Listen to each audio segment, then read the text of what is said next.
Hi, it's Joy at Joyful 9802, thought catalyzer and connector of the inspired dots, bringing you Random Acts of Education, episode 10. So today's topic is called How to Be a Better Collaborator. And collaboration is important, partnership is important to all the work that many of us are doing. You can't do things on your own. You have to find people who you can work with to push your vision and mission forward in this world, whether you're doing it as an individual or whether you're doing it as being part of an organization. But sometimes we have very high standards for what we want others to bring to the table. We want people to be great collaborators. We want them to do what it is that they say that they're going to do. We want them to have really good products and services and to deliver as part of our bigger project. But we don't spend as much time thinking about how we can also be better collaborators and bring good things to the table. So that's what I want to talk about today. But before we get into that, there are a number of obstacles that prevent people from being good collaborators. And I think it's because we have a false view of the world. And what happens is that people become competitive, organizations become competitive with others who they should be partnering with because they get jealous, because they have a scarcity model mentality about the world. They think that there's a limited amount of resources. We're all fighting for the same resources, so we can't support each other and collaborate and partner. We have to compete, and that means that if you're doing well, if you're getting this money, if you're advancing in this way, I'm not doing well. I'm not advancing, and I'm detracting and being deflated. And so there's not enough room for all of us. Like, we have to fight and scrounge around for this, limited piece of meat, out here in the jungle. And what that does is it really negatively impacts the creativity of those individual organizations, and that broader field. It contracts on the creativity. It prevents people from truly being able to be innovative because they're so focused on looking at the other person or the other individual and trying to get one up on them. And they're not thinking about other models and thinking from a solution sort of like viewpoint because they think that the world is wide open and they can find another option, a solution. So those are some of the obstacles. And so how can we move beyond that? How can you as an individual who wants to be a better collaborator and to make better contributions move beyond this type of thing? You have to really remember that charity begins at home, and you have to start by building your own. Build your own self, build your own business, build and invest in your own products, in your own services, and really take a close look at what it is that you're bringing and contributing to the world. You should be able to articulate that. You should be able to know it. Everybody on your team, everybody in your organization should have a very deep understanding of who your organization is, what your mission is, and what you're bringing to the fore. It's not just the leadership who should know this. Everybody all the way down should have a clear idea of who you are and what you do and what you produce.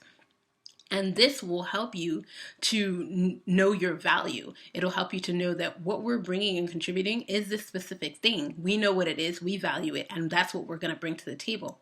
It'll also help you to know what you're not bringing to the table so that you're always telling the truth, in a sense, when you go into meetings and when you're with other organizations, so that you can say, this is who we are, this is what we bring to the table. Oh no, that's not who we are. We don't bring that to the table, but organization X, Y, and Z down the street, they can probably, do that for you, but that's not what we do. This is what we do. This is why it's valuable and important, why you should invite us and hire us to do that.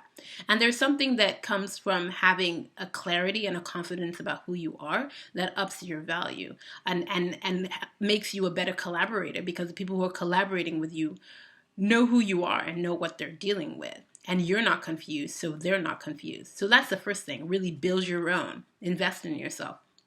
And the second thing is to move away from a scarcity mentality to an abundance mentality as you're thinking. Remember that there's room for all. There's room in a broad landscape of fields, individuals. We don't just have one doctor in this world. We have many different doctors, and there are many different types of doctors, and we need all of them, and we have room for them. In fact, we need and want more. So if you're not satisfied with being a unique individual and you feel that you have to be special too, like you have to be the only one, you're going to silence your voice. You're not going to feel that you have something to contribute as an individual or as an organization, because there are others who are doing things that are similar. And that shouldn't slow you down. That shouldn't detract from you. It's enough to be unique without having to be special on top of that. So that's part of having an abundance mentality. And it's important to remember that there's this great quote by Jan Van Zant that I love, is that comparison is an act of violence against the self. And there are other quotes about comparison, such as comparison is the thief of joy. And we, as individuals and organizations, need to really question, what we're doing when we're comparing ourselves to others.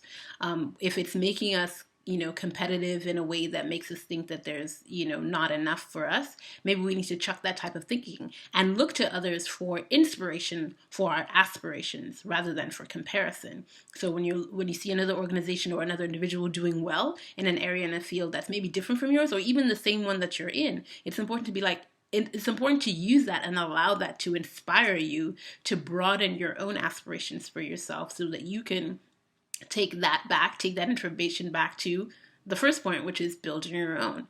But you really have to believe that there's enough room and space for you in this world and your own contributions in order for you to be able to see other people's success and the success of other organizations as something that doesn't threaten you, but that's something that inspires and empowers you.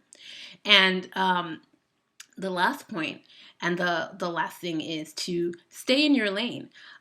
It's important to know the difference between helping and supporting when you're collaborating. When two equal partners as individuals or equal partners in organizations come together to collaborate, they need to have mutual respect for each other. They need to know that and have confidence in each other to do the things that they say that they're going to do and that they see that they're good at, which allows them to support each other. When one group or one individual lacks confidence in another, that's when we get into helping. And by helping, we get into everything. Like, we don't leave room for the other organization. We don't leave room for the other individuals on the team. We just get into this sort of anxious space, and we're like, well, this is not happening fast enough. This is not happening in this particular way. So I'm going to help. I'm going to do this. I'm going to do that. And I'm going to do work that's in my purview, but also what's sort of what they were supposed to do. And that has a subtle effect of showing the other person and the other organization that you don't respect them. You don't have confidence in their abilities to bring what it is that they say that they're going to bring to the table. And that is not true collaboration when you're helping and not supporting. So it's important to know the difference in that. And that comes from also, the really mastering the previous 2 points that I made, really building your own, honing your own, and really knowing what it is that you bring to the table. And once you know that, being better at identifying good partners who are also doing that, who are also clear on their mission, clear on their vision, so that you can trust them to be good collaborators as well and bring good things to the table, so that the two groups can support one another instead of getting out of whack and getting into helping, which is not always really healthy. So those are my 3 points on how to be a better collaborator. It's important to build your own, invest in yourself, know what you bring to the table, know what you don't bring to the table. It's important to move away from a scarcity mentality to a abundance mentality. Stop the comparison, look to others for inspiration and aspiration. And remember to always stay in your lane. Hone your own skill and your own craft, and have the confidence to let other people bring what it is that they're bringing to the table, and trust your own self to bring what you're bringing to the table. Support each other. Don't get out of whack and get into helping because you lack confidence in other people. So that's my random act of education for today. Hope to see you next time.